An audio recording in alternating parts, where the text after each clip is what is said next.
This is now the second longest government shutdown of any kind ever in the history of our country, and it's just shameful. Democrats keep making history, but they're doing it for all the wrong reasons. The contrast is the split screen, and I've referenced that at this podium a few times already, but I just think it's an important thing to point out, because that contrast between the two parties grows more glaring with each passing day, and you can look at all the evidence for yourself. There is, of course, a literal split screen every day. You've got Republicans and Democrats out all over the airwaves, burning them up, speaking directly to the American people. But you'll note that there's a key difference between the messages of the two sides. The Republicans are all repeating the same simple truth, and that is why that message is resonating with the American people, and that's what the polling indicates. At the same time, on the other side, the Democrats are doing their very best to obscure and create distractions from that simple truth. So the reason that we find it important to come out here every day and repeat again the same simple truth is because they're trying so hard to cover that up. But there's also a figurative split screen. There's a literal one, but it's figurative as well. And I just wanted to spend a moment this morning and talk with you about that. On one side, you have the Republican Party, the party that controls the White House, the Senate, and the House. We call that unified government. It's the party that won the popular vote in every single swing state and made deep inroads with voters new to the Republican base. And we received that mandate gratefully, and we went immediately to work. So since the election in November, just in the last 9.5 months of this Congress, which began in January, Republicans have delivered incredible results for the American people. And we could stand up here and spend an hour going through just the bullet points and highlights of all that, but we put a few on the handy chart over here. But just think of what's been accomplished in the last 9.5 months. A couple of things listed here. We passed the historic Working Families Tax Cut, one of the most landmark pieces of legislation ever passed by the U.S. Congress for the benefit of the American people. We slashed taxes for hardworking Americans, geared for the lower and middle class earners who needed that assistance. We cut hundreds of billions of dollars in fraud, waste, and abuse from government. We solved the border crisis. We are working now to solve the crime crisis in major cities around America. We strengthened Medicaid. We improved health care access, and we lowered premiums with our legislation. We have restored peace through strength, thanks be to God, and we are ending wars around the globe. And we've restored common sense to a government that sorely needed it. That's part of the mandate that was given to us by the American people in the fall. And most recently, we did our jobs, and we passed a clean, nonpartisan CR to keep the government open for the people. Now look on the other side of that figurative split screen, as demonstrated here. The lights are out. It's all dark. Why? Because what the Democrats have accomplished in 9.5 months is a government shutdown. A couple other things sort of related to that. You know, they have made a lot of TikTok videos. We'll give them credit for that. They've also assaulted law enforcement officers. One of them's on trial for that. They've openly embraced and rallied with communists and socialists, most recently across the country on Saturday. They voted to raise taxes on millions of hardworking Americans at the worst possible time. They have voted against reducing fraud, waste, and abuse in government, and they have now voted, collectively, Democrats in Congress have voted 12 times to keep the government closed down. But it doesn't stop there. The Democrat shutdown is a glaring example of just how far the Democratic Party has strayed from common sense. Remember the simple truth here. It was over a month ago now that we passed, the Republicans passed the clean, short-term, continuing resolution. It's nonpartisan. No gimmicks, no tricks, no riders, no partisan Republican policy priorities added to that. It's 24 pages in length, as we've discussed so many times, and it is very, very simple. Why? Because it was a very simple good faith effort on our part to preserve our ability to keep negotiating on the full year funding bills and, of course, the other big issues facing the American people. So we wanted to keep the lights on. But what did the Democrats do? Instead of receiving that, voting for it as they have always done in the past, they broke from history and they rejected that. And they offered a counterproposal. Ours was a clean CR. We call theirs a dirty CR, and you all know why. Because they added $1.5 trillion in new spending that would be a mandate, including hundreds of billions of taxpayer dollars for health care for illegal aliens. Go to page 57, section 2141 of what they filed. They want to restore funding for left-wing pet projects in foreign countries. And I've given you a list of some of the crazy things that they would include in that. $500 million for liberal news outlets like NPR and PBS on the backs of taxpayers, and the removal, remember, they wanted to eliminate the $50 billion that Republicans got signed into law by President Trump on July 4th to prop up our rural hospitals. And here's the kicker. The Democrats can't even agree on what they want right now. If you polled congressional Democrats on what it would take to reopen the government, you would not get a uniform answer. Every reporter in the room, by the way, should be asking them that question. Democrats put together this haphazard grab bag of crazy leftist policy proposals when they knew that it would not be agreed upon, and they knew that it was clear that Republicans were working to do the responsible thing and offer a clean CR to fund the government. That's our most basic job here. In their desperation now, they're trying their very best to somehow blame Republicans for the forthcoming health care crisis that they themselves created, by way of just very quick review, for the record, because they're trying to obscure this as well. Let's remember the true origins of the boondoggle that is American health care under Obamacare. Democrats wrote that bill. They passed it into law without a single Republican vote. During the COVID pandemic, Democrats created temporary Obamacare credits, again, without a single Republican vote. Democrats then voted to extend those credits. They set the expiration date on it. And then when they held the majority in the Senate, it was Democrats who chose not to extend those credits beyond this year. Now, as we approach their own self-imposed expiration date, now they are breathlessly insisting to you, and on all the interviews, that somehow it's a Republican crisis. Give me a break. The facts are the facts. We are up here saying, sharing the simple facts and truth. And as John Adams said, facts are stubborn things. Democrats are the ones who manufactured this entire situation without a single Republican vote, and now, when the chickens are coming back home to roost, they're trying to blame the other team. It is utter nonsense, and you should call them on it. That's the job of the press, and continue to do that every single time. Clearly, this is a complicated issue, this whole healthcare subsidy thing, and there's hundreds of different views on it, as I've explained. So Republicans cannot and will not solve it in a backroom deal. Chuck Schumer has been suggesting that 4 leaders should go into a smoke-filled back room like they used to do in the old days and create this solution. It's not a possible thing to do. It was never appropriate. It's not possible to put on a continuing resolution because it's such a complex issue. Issues of this magnitude deserve deep thought and deliberation. That's how this system works here. And as soon as Chuck Schumer reopens the government, all of our members will have an opportunity to engage in the very important discussion of how to make Obamacare affordable. But we won't engage in Democrats' hostage-taking, nor will we pay a ransom. We certainly won't engage in their unserious proposals as long as Democrats continue to act like unserious lawmakers. I'm just going to say this morning, enough is enough. And with us today with the leadership team are 2 leaders in Congress. One is Chairman Bruce Westerman of the Committee on Natural Resources. And we also have with us Congressman Mike Simpson, who's our lead appropriator for the Department of the Interior, which funds and oversees our beautiful national parks. Both are here today to share an update on how this shutdown impacts all those operations, but I'll note, as I bring Chairman Westerman up first, that when President Obama shut down the national parks and the National Mall in 2013, it was a real hardship for the American people, and the Trump administration is trying to handle this differently. They've gone to great lengths as much as they can to protect Americans' access to our national parks, while Democrats continue to hold government funding hostage. They'll have more to share on that, the experts on the subject, and I'm happy to bring them up now. Thank both these gentlemen for their hard work. I'll turn it over to Chairman Westerman. Yeah, bud.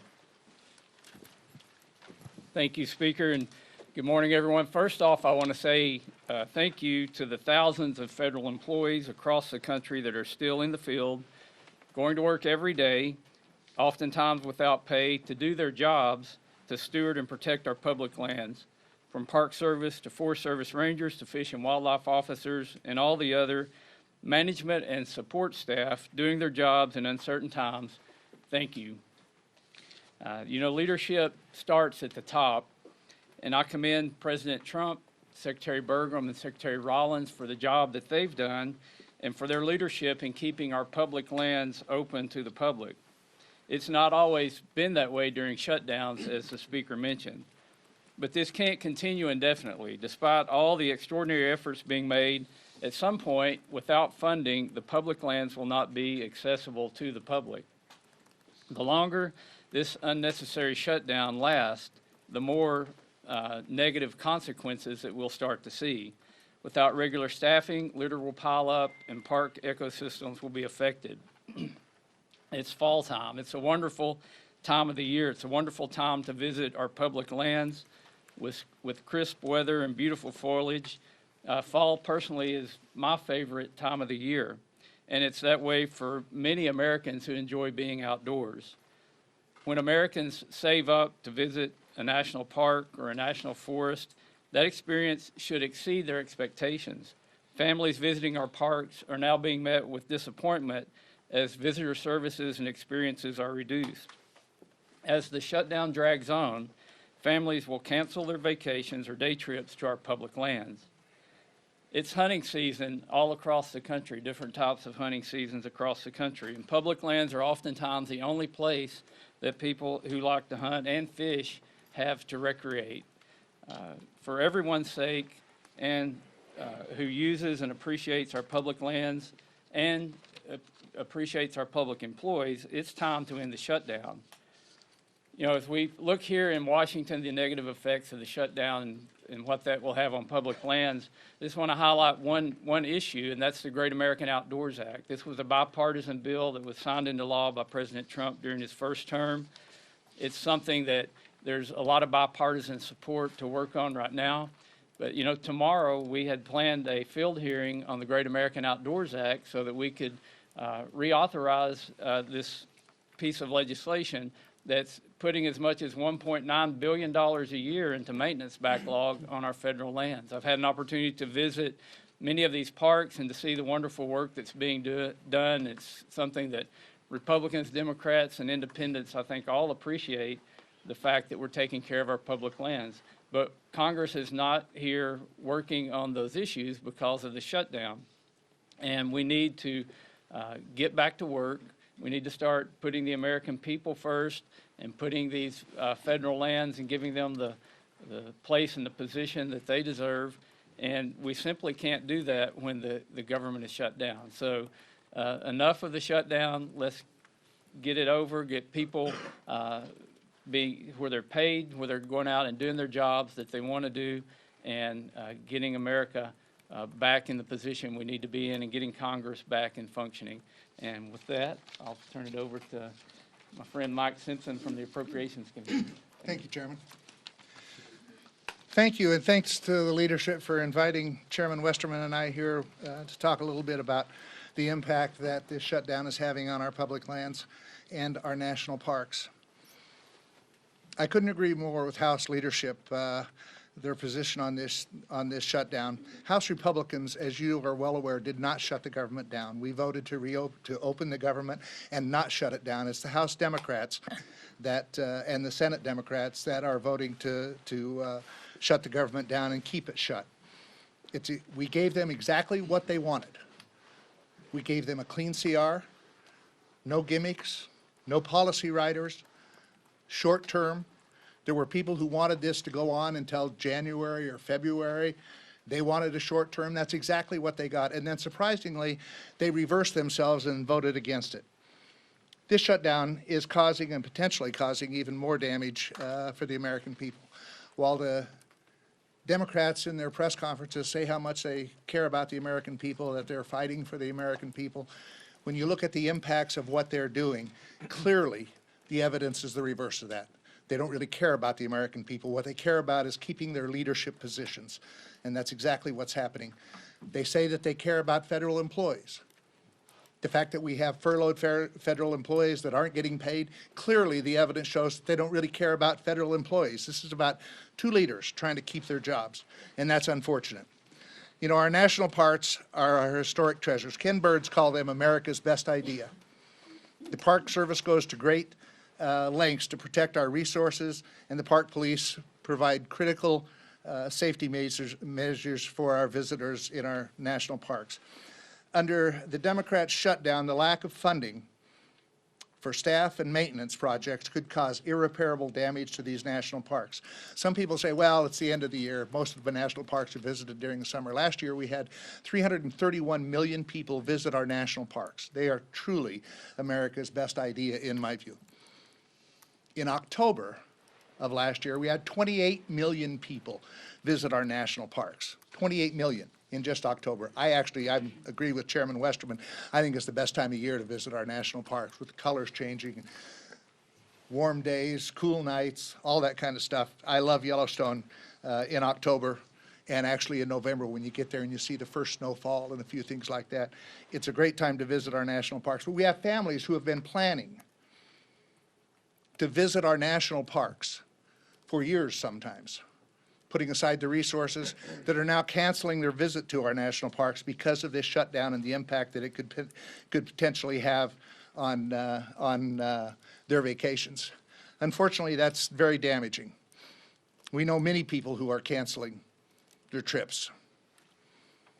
But this administration is trying to keep the national parks open. Unlike the Obama administration when there was a shutdown, they actually put tape around the open air monument, the World War II monument, so that people that came in, veterans that came in to see it, couldn't visit the open air monument.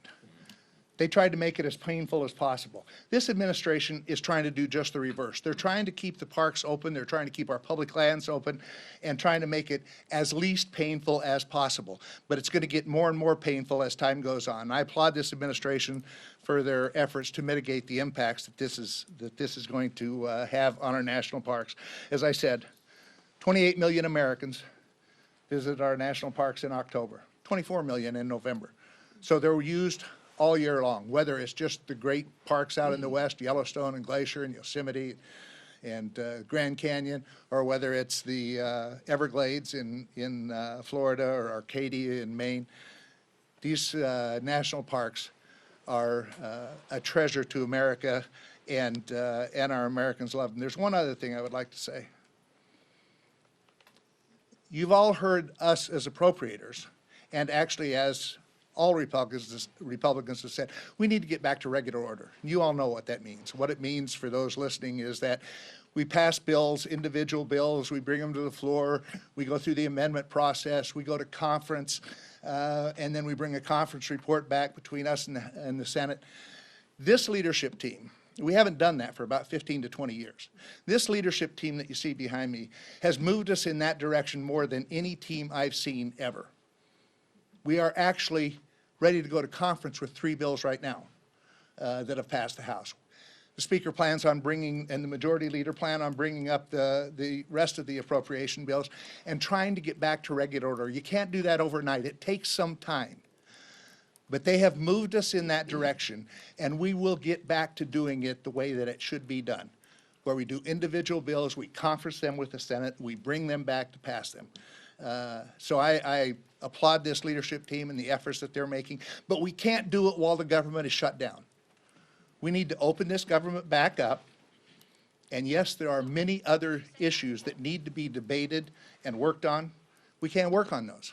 As Westerman said, Chairman Westerman, can't have hearings and that type of stuff when we're shut down. So we need to change that. We need to open this government back up, get rid of this stupid Schumer shutdown, the 3 S's, I guess, and let us do our job. That's why we're here. I get a kick out of listening to the press conference from some of my senators saying, well, the House has been on vacation for a month. This is not what I call a vacation. If they think showing up once a day and casting 1 vote is work, they need to come over to the House side and see what we're doing. We're working with our constituents, we're out talking to people, and we're back in Washington doing our job too. So we'll continue to do our job, end this stupid Schumer shutdown, and let us do our job. And now I'd turn it over to the great Majority Leader of the House, Steve Scalise.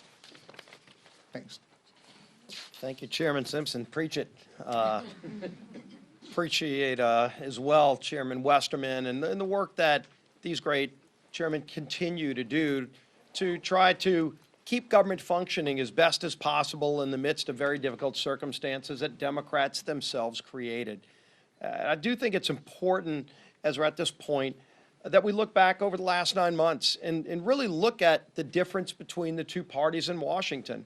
And Speaker Johnson laid a lot of this out. You can see the poster. But just think about what happens every day here. Republicans wake up every day working with President Trump to try to get this country moving forward, to address and fix problems that frankly were created by Democrats. And what does the Democrat Party do every single day? Every day they wake up and just see what President Trump is doing and find a way to oppose it. Doesn't matter what he wants to do. President Trump came into office day one, said he's going to secure America's border, was actually elected on it overwhelmingly. 80% of the American people agreed with President Trump and House and Senate Republicans who said that should be a priority. And we actually set course to do that. And we have done just that, secured America's border. And what did Democrats do every step of the way?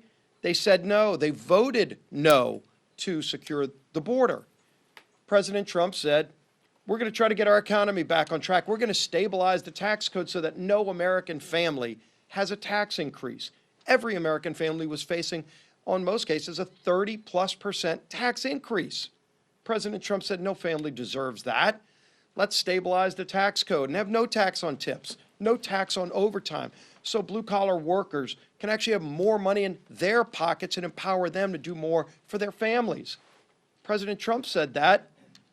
We agreed. What did every Democrat in Washington say? No. They didn't just say no. They all voted no to that. President Trump said we ought to produce more energy in America.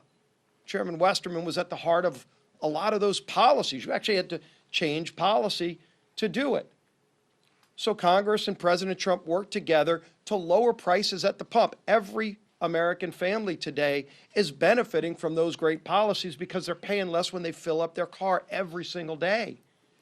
And you would think, gee whiz, that would be a good area where all people in Washington, Republicans and Democrats, come together. But because President Trump said yes, what did every Democrat say? No. Every Democrat voted no to lower your energy costs, just because President Trump said he was going to do it. President Trump also said, I'm going to do something that no president in decades had done, and that is modernize our air traffic control system. It seemed like at least once a month at some airport in America, big, medium, small, there was a near miss where an airplane almost ran into another airplane. In some cases, did tap or run into another airplane. And it was happening because our air traffic control system is still based on 1980s technology. I was actually a student of computer science and learned how to program computers in the 1980s when we had floppy drive disks. You have to Google what that is today because we don't even have them anymore, except where? At all of our major airports across America. LaGuardia running on floppy disks from the 1980s. And President Trump said, we ought to do something about that. We ought to fix it. How about we modernize our air traffic control system? Now, this isn't a new idea. You would say, well, gee whiz, why wasn't that done in the 90s, in the 2000s? For goodness sake, the computing technology on this iPhone is more modern and capability and competently technologically advanced than what a lot of our air traffic control systems are using, except it costs money. It costs billions of dollars. And so previous presidents, Republican and Democrat alike, just didn't have the time or the priority to find the money to go modernize that system. And so some days flights across America would get canceled. It was happening over and over again, at least once a month, anywhere in America, disrupting the lives of American families who just kind of figured, I guess that's just the way it is because government's in charge. Well, Donald Trump said, all right, we're going to change things because that's what Donald Trump does. He finds a problem and he works to fix them. And again, you would think everybody would come together and say yes, except because Donald Trump said it, every Democrat had to say no. And in fact, when we put it in the bill, every Democrat voted no against modernizing our air traffic control system, just because it was Donald Trump's idea. This is a sick and twisted and lost, rudderless ship of a political party. That's who we're dealing with. When the press asks, gee whiz, is there something else you can offer these folks in a negotiation to try to get this off a ramp and find a better way to get the government open? The speaker's told you over and over again, there's something we could negotiate with, but when the party is so rudderless and morally bankrupt that just because President Trump has an idea, the Democrat Party's visceral reaction is just to say no. Right now, he's actually renovating the White House, building a new ballroom. I mean, anybody that's ever been to a state dinner, like the White House has been renovated over and over again. There wouldn't be an Oval Office if there weren't renovations by previous presidents. The West Wing was a renovation by previous presidents to make it better for all future presidents. And that's what Donald Trump is doing. He won't enjoy most of the time of that, but future presidents will, because in the future, when you have a state dinner, when we bring world leaders in, which we do all the time, and you host a president of a foreign country, a prime minister. I've been to some of those. Some of you have covered them. Where do you go? You walk outside of the White House in the rain sometimes to go to a tent, to host a world leader. That's what we do today. And President Trump said that's a disgrace. How about we do better? And not only did he say we were going to build a great ballroom that we can host these events, he funded it privately. He put up some of his own money. And you would think, well, gee whiz, at least they can agree to that. It's not even taxpayer money. It's going to be a permanent renovation that'll enhance the White House for all future presidents. What does every Democrat say? They say no to that. They say no to everything he does because they just are angry about the results of the election from last year. They're upset with the American people because the American people said we want somebody who's going to wake up every day and say, how can I solve Middle East peace? I'm not going to take no for an answer. I'm not going to take the old failed ways of doing it for an answer. I'm going to figure out a way to go do it, and he does. How do I work to help improve the lives of Americans? He goes and finds a way to say yes, and because he says yes, Democrats find a way to say no. It's a disgrace. It's a disgrace, but now it's having real impacts on American families.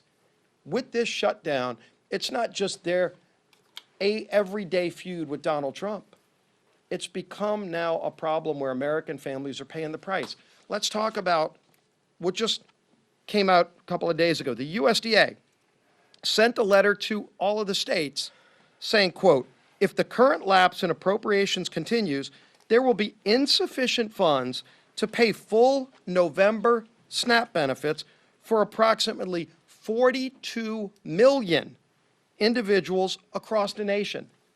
42 million people across America are going to suffer from those SNAP benefits that they count on. Right before Thanksgiving, because Chuck Schumer and Democrats are so angry with President Trump that they just want to find a way to say no. And when they say no, now they're saying no to 42 million families who will go without food so that Democrats can show their far left radical base that they're fighting President Trump. As if they've got to show off to some radicals who come march on the mall and hold up effigies to murder the president, 8647, you saw the signs. Over 800,000 people in my home state of Louisiana get food benefits through the SNAP program. Yesterday we talked about Senator Ossoff, who one Senate aide said on the record to The Hill in that article, said that he's more afraid of if he votes to open the government, he will lose the clicks he's getting from foreign states and the small donor donations that add to about $3 million. That's what he's afraid of. Well, let's look at Senator Ossoff's state of Georgia. 1.4 million people are going to face losing SNAP benefits just in his home state. Now, does he want each of them to send about $2 each to him to make up for the $3 million he's getting from California, in Illinois, in New York, in Minnesota? Is that what it's going to take? Because he's causing pain on people in his home state by voting no. Maybe he needs to go on vacation instead of showing up every day, as Senator Simpson said, showing up to vote no to inflict pain on 1.4 million people in the state of Georgia. That's what he's doing. So this is having real impacts on real families. We're here working, and the House has passed the bill, despite 99% of Democrats voting no. Again, President Trump said yes, they say no, doesn't matter what the issue is.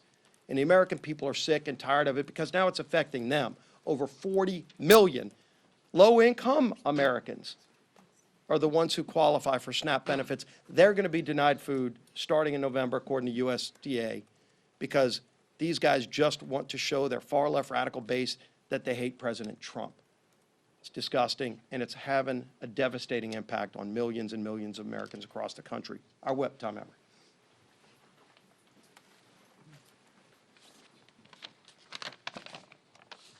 Well, Democrats have voted 12 times to shut the government down. 12 times. And now they're refusing to support legislation that would help alleviate some of the pain they've inflicted on the American people as a result.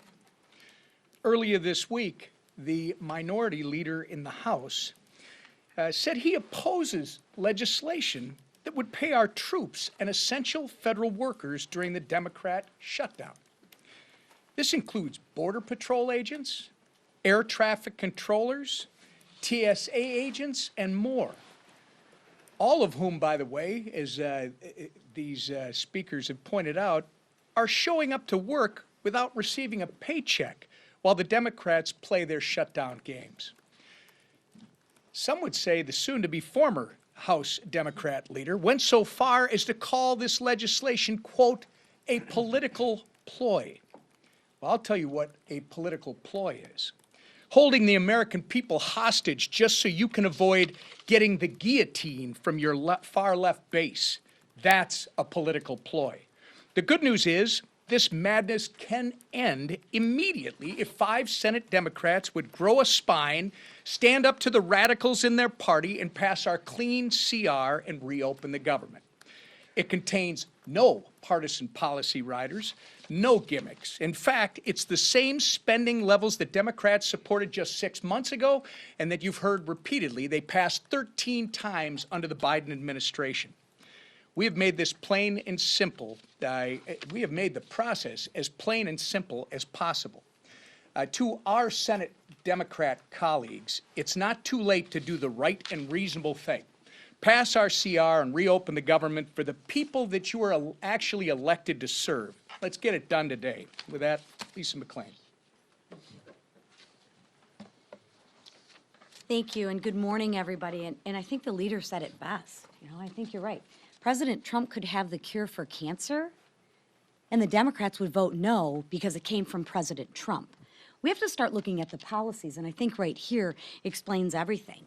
I mean, Democrats have been playing political theater for 3 weeks with Republicans continuing to work and deliver some results. And here are, again, some examples, some facts. Right? Just a few days ago, Congressman Ryan McKenzie visited a Head Start program that relies on federal funding and delivered food to TSA agents. Congressman Mark Alford visited multiple rural hospitals and healthcare centers. And Congressman Jeff Crank met with credit unions to ask for flexibility with federal employees who are actually missing paychecks. Real families are paying the price for the Democrats' shutdown. And what are the Democrats leveraging the shutdown to get? Ask yourself, what is their leverage? More wasteful spending? While Republicans are working at home, Democrats are fighting for weird programs, like halfway across the world. Right? Think about it. Just think about it for a minute. They're sacrificing Head Start right down your street to produce Iraq Sesame Street. So they'd rather spend money on Iraqi Sesame Street than fund your Head Start programs. But President Trump is, you know, the bad guy for putting America first. Scratch your head on that one. They're risking the safety of American skies for LGBTQI programs in the Balkans, right? Putting the Balkans over the safety of our skies. They're jeopardizing millions of paychecks to Americans to support woke programs in Honduras, Zimbabwe, Mexico, Venezuela, and Lebanon. Okay. I don't know about you, but I think that is absolutely shameful. Let me be clear. A shutdown should never be used as leverage for more wasteful spending, and especially when that spending isn't here on American soil. But that's what Schumer's dirty deal is doing. You heard me talking about it the other day. And you heard our speaker talk about it, the split screen, clean CR to work for the American people, Schumer's dirty deal CR to work for everybody but the American people. Wasteful spending at the expense of American people is not what this shutdown is about.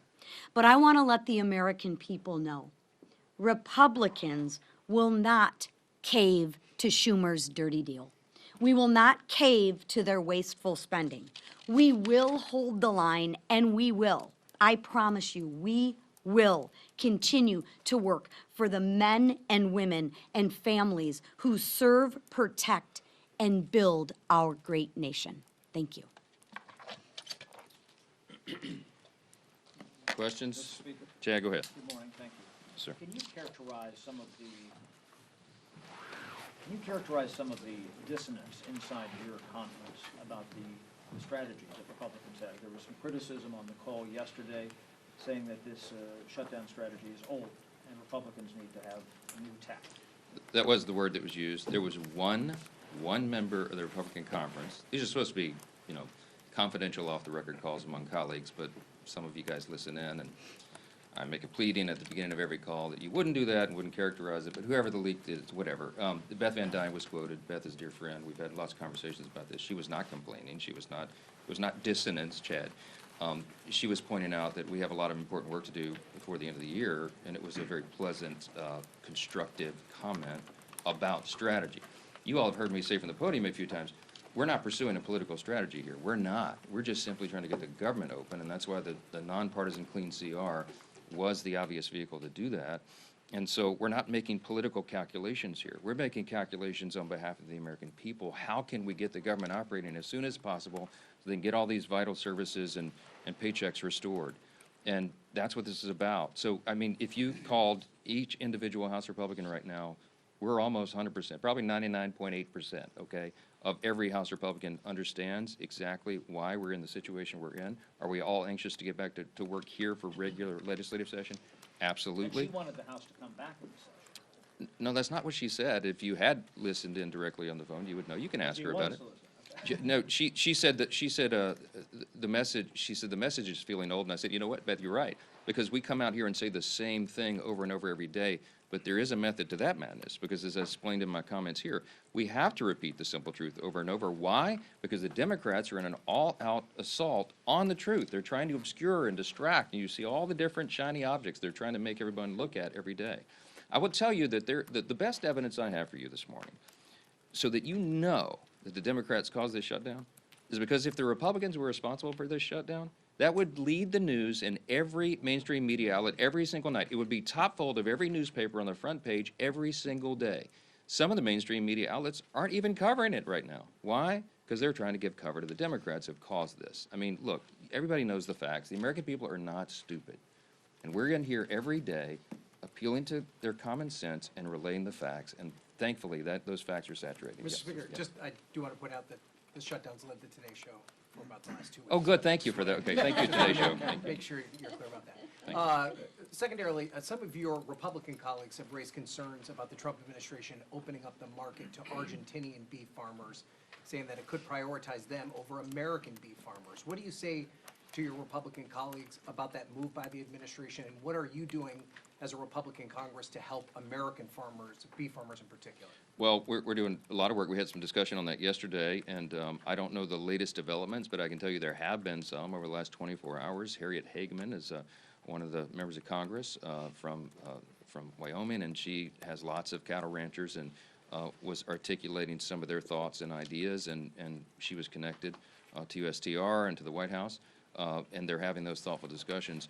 The White House doesn't want any unintended consequences. What they're trying to do is improve the lives of everyday Americans, make our economy work again, and make sure that we are treated fairly by trading partners around the world. And there's lots of complications and a lot of moving parts when you're talking about trade agreements, renegotiating old trade agreements between, over 100 nations all at once.